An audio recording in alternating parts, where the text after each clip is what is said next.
The neon lights of Tokyo assaulted my retinas in a dazzling kaleidoscope of color. It was day 14 of the Mega Con, a pop culture extravaganza that made even Times Square look like a sleepy village. Cosplayers strutted past in costumes so outrageous they looked like they belonged in a museum, not a convention center. My feet throbbed like bass drums from all the walking, but the adrenaline of cosplay spotting kept me going. Suddenly, a wave of nausea washed over me. People around me started coughing, their faces turning pale. Whispers of Crud, an infamous convention sickness, filled the air. By the next day, my head felt like it was stuffed with cotton, and my body ached like I'd been pummeled by a sumo wrestler. The convention center transformed into a sterile white hospital room. A stern doctor, her face masked, poked and prodded me, her voice a muffled drone behind the surgical mask. Apparently, Crud had mutated this year, morphing into a mega-virus. I spent the next few days hooked up to machines that beeped and whirred ominously, feeling like a character trapped in a bad sci-fi movie. Sleep came in fits and starts, plagued by feverish nightmares of mutated anime characters and rabid mascots. Then, one night, darkness exploded into a swirling vortex of color. I found myself hovering above my hospital bed, feeling lighter than a helium balloon. Fear gave way to awe as I witnessed myself, pale and peaceful, nestled in the crisp white sheets. A gentle voice broke the silence. "Kai," it spoke, warm and soothing. "I am Luna, your guide." Beside her materialized a figure, tall, wiry, and clad in a shimmering silver jumpsuit. "Whoa, is that a jetpack?" My inner geek burst out, momentarily forgetting the weirdness of the situation. He chuckled, a sound like wind chimes. "Not exactly, kiddo," he replied. "But close enough. I'm Orion, your interdimensional guide." Turns out, it wasn't just a fever dream. I was on a soul quest, a journey to explore the chaotic tapestry of my life. Orion led me through a kaleidoscope of memories, childhood spent glued to comic books, the nervous thrill of my first cosplay creation, the electrifying moment I won first place at a local contest. I felt the pride of seeing my costume featured on a popular YouTube channel, the sting of rejection when another cosplayer's elaborate build stole the show at a later competition. The emotional intensity ramped up as I relived deeper memories, the frustration of being bullied at school for my love of all things nerdy, the disappointment that came with flunking out of art school, the guilt of neglecting my worried parents in the pursuit of cosplay fame.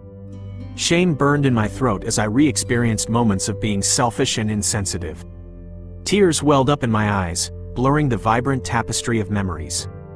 "Don't shy away from the shadows, Kai," Luna said softly, placing a comforting hand on my shoulder. "The darkness is part of the story too. But remember, the light shines brighter in contrast." Suddenly, a blinding light engulfed me. I stood at the precipice of a vast, swirling vortex. Before me, two timelines branched out like diverging paths. One path led to a dystopian wasteland. People shuffled through drab, concrete landscapes, their faces devoid of joy. Cosplay was outlawed, replaced by government-mandated uniforms. My heart plummeted. This was a future ruled by conformity, a world devoid of creativity and self-expression.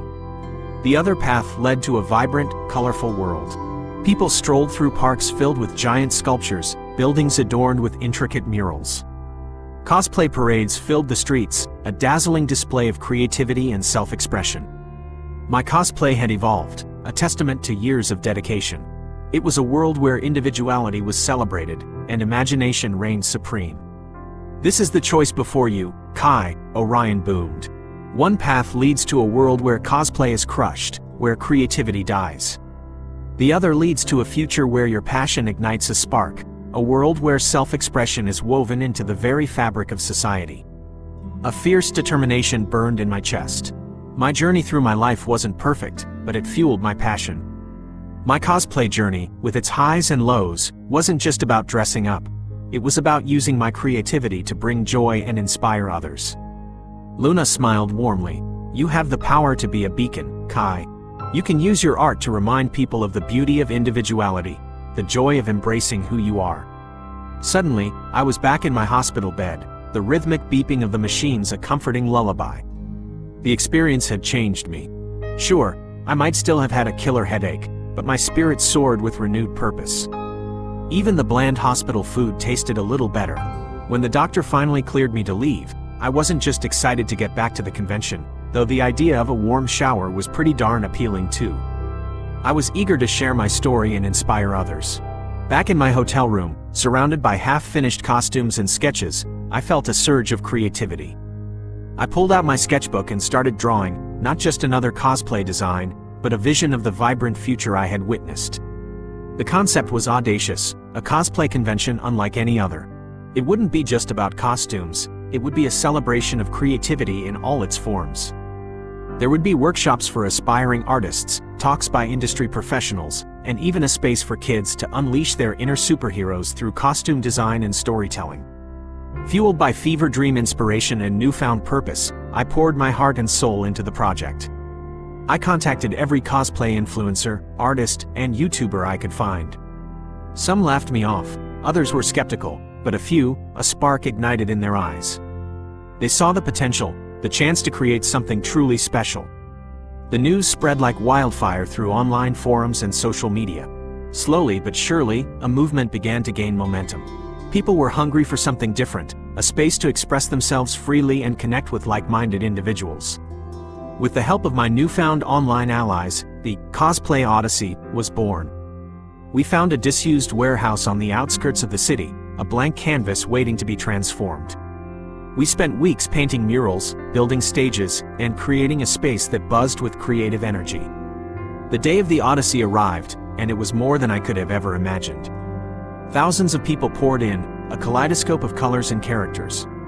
There were aspiring comic book artists showcasing their work, animators screening short films, and cosplayers proudly strutting their stuff on the runway. Workshops were overflowing, and laughter filled the air. As I watched a group of kids huddled around a table, designing their own superhero personas, a lump formed in my throat. This wasn't just a convention, it was a testament to the power of imagination, a beacon of self-expression. One by one, people approached me, their faces beaming. A young artist thanked me for giving her a platform to showcase her work. A seasoned cosplayer, once skeptical, confessed this was the most inspiring con he'd ever attended. A parent hugged me, tears in their eyes, thanking me for reigniting the spark of creativity in their child. The Odyssey wasn't just a one-time event. It grew into a global phenomenon, a traveling festival of creativity that touched lives and ignited imaginations across the world. The mega virus may have knocked me down, but it set me on a path to create something truly magical. My journey had proven one thing: even in the darkest of times, the human spirit's creativity could shine a light, a beacon of hope, and a reminder that the world is a more vibrant place when we embrace our true selves.